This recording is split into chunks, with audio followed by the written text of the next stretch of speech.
Chers frères et sœurs, chers panafricanistes, chers ivoiriens, épris de paix et de liberté, c'est votre attaquant de pointe anticonformiste. Je reviens une fois de plus pour faire une vidéo. Mais avant de commencer ma vidéo, comme j'ai l'habitude de le faire, j'estime que c'est très important pour rester soudé. Je vais une fois de plus magnifier mes éléments qui sont Johnny Pacheco, dessin animé, Dreboni Griga et Iba Hippo. Voilà. Je viens donc faire une vidéo pour que nous puissions avoir une pensée. Nous puissions avoir une pensée pour nos frères qui sont injustement incarcérés là-bas du côté de la Maca. Vous savez que bientôt c'est les fêtes de fin d'année. Ce sera les fêtes de fin d'année. Et ces gens depuis qui sont enfermés comme des animaux dans ce goulag de M. Alassane Dramane Ouattara, ils sont dépourvus du tout.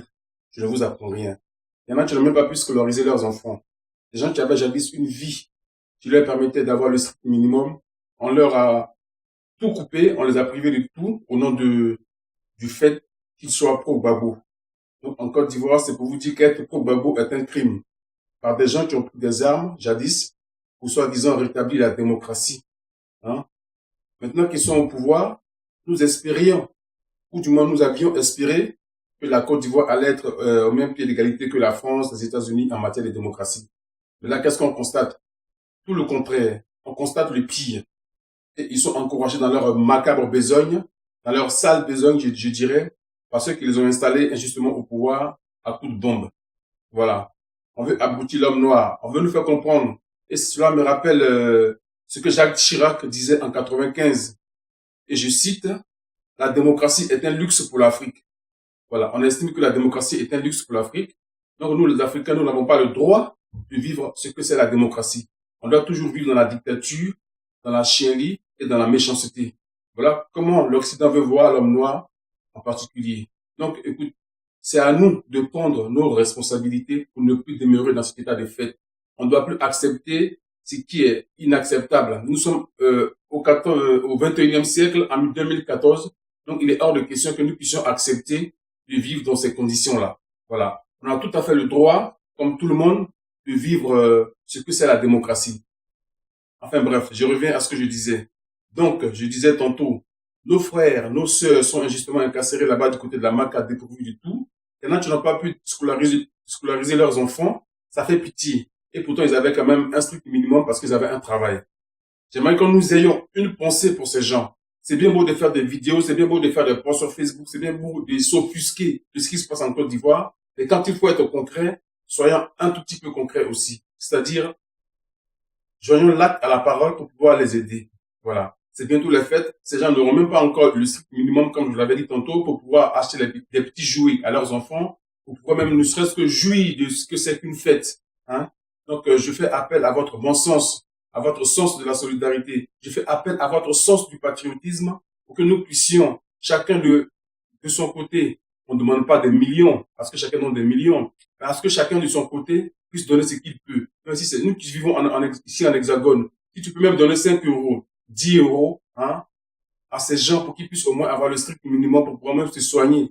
Parce que je sais qu'il y en a qui n'ont même pas de soins par faute de moyens, dont le corps se décompose. Et en prison, on voit des plaies béantes sur le corps, sur le bras, sur le dos des gens. Parce que M. Ahmed Bakayoko, comme le disait tantôt Johnny Pacheco, passait tout son temps à leur mettre un fer à repasser sur le dos pour pouvoir les faire avouer je ne sais quel crime.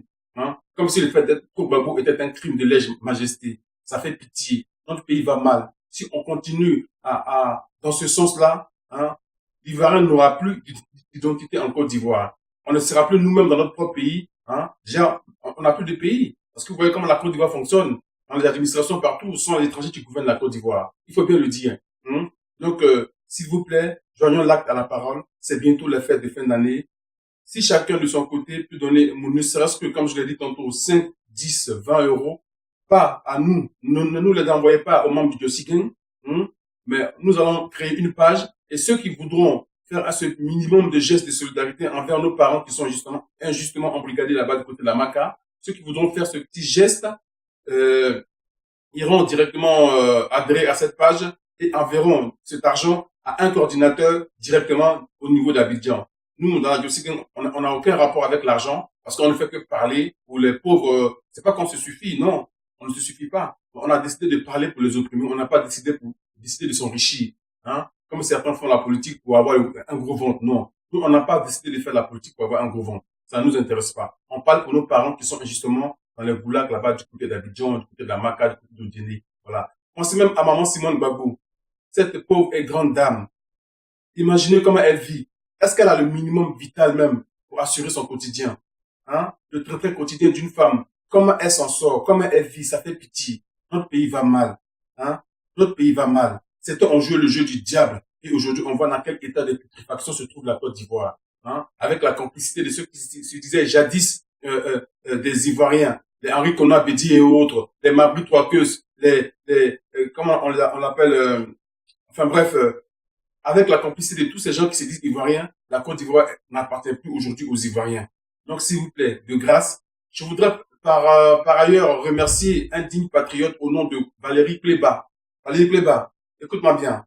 J'ai toujours regardé tes posts, tes publications et tout ça. Malgré ce qu'on peut dire sur toi, tu es quelqu'un pour qui j'ai beaucoup d'admiration et pour qui j'ai beaucoup de respect. Parce que quand je vois sur Facebook, sur ta page Facebook, les petits dons en nature que tu fais aux prisonniers politiques, avec tes amis qui sont certainement Lopez Dobé, Ivoire Zoulou et tous ceux qui sont en Côte d'Ivoire là-bas, le geste que vous faites pour les prisonniers politiques, je voudrais vous en remercier et que Dieu vous bénisse abondamment. Parce que nos frères qui sont encore dans ces goulags ont besoin de nous. Ils ont besoin de nos aides. Ils ont besoin qu'on leur tende la main. Ils ont besoin qu'on leur passe un petit coup de fil pour leur remonter le moral. Car ils sont dans un état de totale déliquescence. C'est très important. Donc, chers frères et sœurs, je ne vous demande pas 1 million chacun, mais ne serait-ce qu'un minimum, un geste pour que nos frères qui sont injustement incarcérés là-bas du côté de la Maca puissent avoir le minimum vital pour ces fêtes, hein, pour pouvoir moi acheter ne serait-ce qu'un petit cadeau à leurs enfants, ou ne serait-ce que pour pouvoir assumer leur petit quotidien, qui n'est pas facile.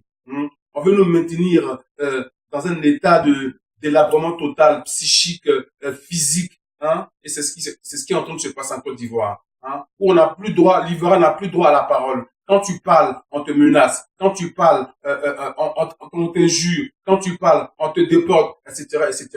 Sous l'approbation, voire avec l'approbation de ceux qui ont installé ces gens au pouvoir, c'est-à-dire la France, les États-Unis et autres.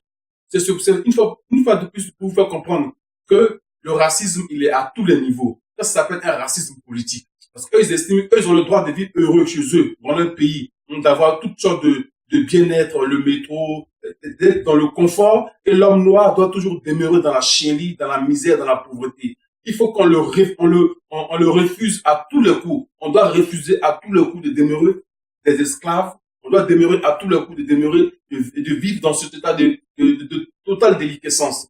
Hein? C'est inconcevable en 2014 au 21e siècle. Il faut que nous puissions en être conscients. Le dire, ce n'est pas être contre Alassane Dramane Ouattara. Le dire, ce n'est pas contre un tel, un tel. Et Alassane Ouattara et autres qui se contentent de cet état de fait, c'est les gens qui se satisfont, qui pensent à leur petit quotidien, qui pensent à leur famille, à leur entourage, à leur train-train quotidien.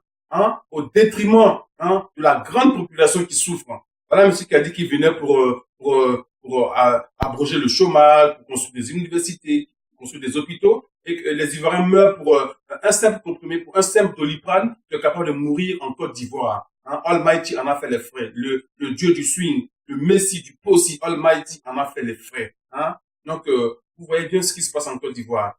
N'oublions pas nos parents qui souffrent à la Maca. N'oublions pas nos parents qui souffrent en Côte d'Ivoire. Faisons un geste d'humanité, s'il vous plaît. Faisons un geste d'humanité. Pensons à eux. Celui qui peut donner ce qu'il peut, qu'il le fasse. À son niveau, de là où il se trouve. Ceux d'Abidjan ont donné le tempo. Voilà pourquoi j'ai remercié Valérie Pléba. Quel que soit ce qu'on peut te reprocher, mon ami Valérie Pléba, je t'observe beaucoup sur Facebook. Hein, tu fais tes publications où tu délires et tout. Mais tu es quelqu'un de très intelligent et tu es quelqu'un de très important. Donc, je voudrais te remercier pour ce que tu es. Je voudrais te remercier pour ce que tu fais pour tes parents là-bas du côté de la Côte d'Ivoire. Je te remercie avec tes amis là-bas du côté de la Côte d'Ivoire pour tout ce que vous faites. Et nous, ici en Hexagone, j'exhorte, nous qui vivons ici, à en faire de même. Car il est hors de question que vous qui êtes là-bas, qui avez vos petits moyens, vous puissiez agir comme ça. Et que nous qui sommes ici, qui avons quand même un strict minimum, nous ne puissions pas agir. Donc, chers adhérents du Djossi Gang, chers panafricanistes, chers Ivoiriens épris de paix et de liberté, pensons à nos parents qui sont à la Maca. Quand on voit leurs photos, on est offusqué, on est choqué. Oui, mais il faut faire quelque chose. C'est bien beau d'être choqué, d'être offusqué, mais il faut agir en conséquence que ces gens puissent avoir le strict minimum, pour qu'ils puissent se soigner, pour qu'ils puissent sortir de là où ils sont. Voilà. C'est pour eux qu'on parle. On ne parle pas parce qu'on veut se prendre pour des révolutionnaires. Non, non. Bon, c'est vrai que nous sommes dans une révolution, c'est vrai, parce qu'on ne peut plus accepter ce qui se passe en Côte d'Ivoire. Nous le faisons vraiment pour qu'il y ait la justice, pour que ces gens puissent avoir la justice, pour que les Ivoiriens puissent vivre dans la justice. Hein? Voilà. Donc voilà, j'exhorte tout le monde à le faire. Et nos leaders là, qui passent tout leur temps à vouloir acquérir des postes insignifiants, alors que leurs parents souffrent, hein? Ils font même pas le minimum. Aller même rendre visite aux prisonniers politiques, ils ne le font même pas. Hein? Ils font même, les prisonniers politiques sont à 2 pas de chez eux, ils ne vont même pas leur rendre visite, ils ne cherchent même pas à les sauver, et c'est ceux qui sont à la haie qu'ils cherchent à sauver en essayant de se faire élire à je ne sais quel poste. C'est une honte. C'est une honte honteuse et une pitié pitiante. Ça fait pitié. Hein? Arrêtons avec les histoires de poste, arrêtons avec les histoires. L'homme noir a la propension de faire toujours la politique du ventre. Arrêtons de pratiquer la politique du ventre. Voilà. Donc, je vais récapituler. Je vous exhorte, chers Ivoiriens, à penser à nos parents qui souffrent là-bas le martyre au niveau de la Maca. Ils sont dans un état de totale déliquescence. Ils sont dépourvus de tout. Si chacun de son côté, à son niveau, peut donner ce qu'il peut donner, ça serait bien au moins pour les soulager. Nous, ici, dans la Josie Gang, on n'encaisse pas d'argent parce qu'on n'a aucun rapport avec l'argent. L'argent, ça divise. On n'a pas envie qu'on nous traite de boutons. On n'a pas envie qu'on nous dise, ouais, ils ont créé Josie Gang pour escroquer les gens. Non. On va créer une page Facebook sur laquelle ceux qui voudront bien faire ce geste d'humanité viendront s'inscrire ou bien viendront adhérer. Et leurs petits jetons qu'ils peuvent envoyer à Abidjan, on les mettra en relation avec un coordinateur du côté d'Abidjan qui sera chargé de réceptionner ces sous. Nous, on n'a aucun rapport avec l'argent. Non. On n'est pas là pour se faire vendre. On n'est pas là pour faire allégeance pour pouvoir manger. On se contente du strict minimum qu'on a. C'est tout, c'est bon. Parce que le matériel, je l'ai toujours dit, on a beau être riche, on a beau avoir tout ce qu'on veut en abondance, mais demain quand tu meurs ou demain quand tu tombes malade, tout ce que tu as, on ne va pas t'enterrer avec. Tu laisses ça sur la terre et puis tu t'en vas seul. Tu nais nu et tu repars nu. C'est comme ça. Donc arrêtons de mettre l'argent et le matériel au-dessus de l'être humain. Arrêtons de tuer. Je parle aussi aux brouteurs. Arrêtez d'enlever les enfants des gens nuitamment ou en pleine journée pour les tuer, pour les dépecer, pour vendre leurs organes au nom de je ne sais quelle pitance, au nom de je ne sais quelle richesse.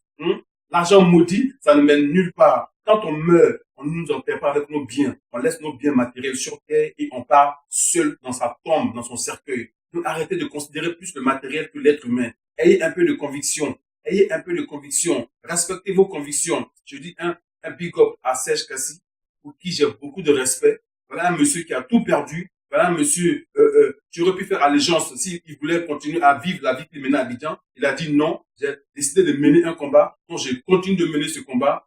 Quoi que cela me coûte, Dieu seul sait ce que cela lui a coûté. Serge Kassi a tout perdu, mais il continue de mener le combat. C'est cela, on dit un vaillant soldat, un vaillant patriote. Ce n'est pas un vendu, ce n'est pas un corrompu. Et nous, les corrompus, les vendus, on va toujours les traquer, hein.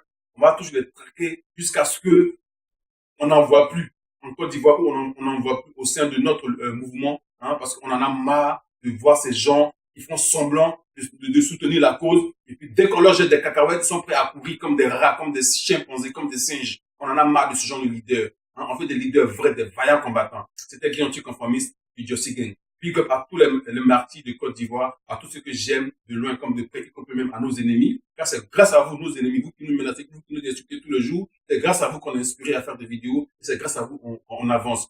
Je salue maman Simone. Jugez-la ou libérez-la et arrêtez de la martyriser. Ce fut une première dame. Arrêtez de la traiter comme un moins que rien. Arrêtez de traiter maman Simone Gbagbo comme un moins que rien. Ce que vous cherchez, vous allez la voir tôt ou tard.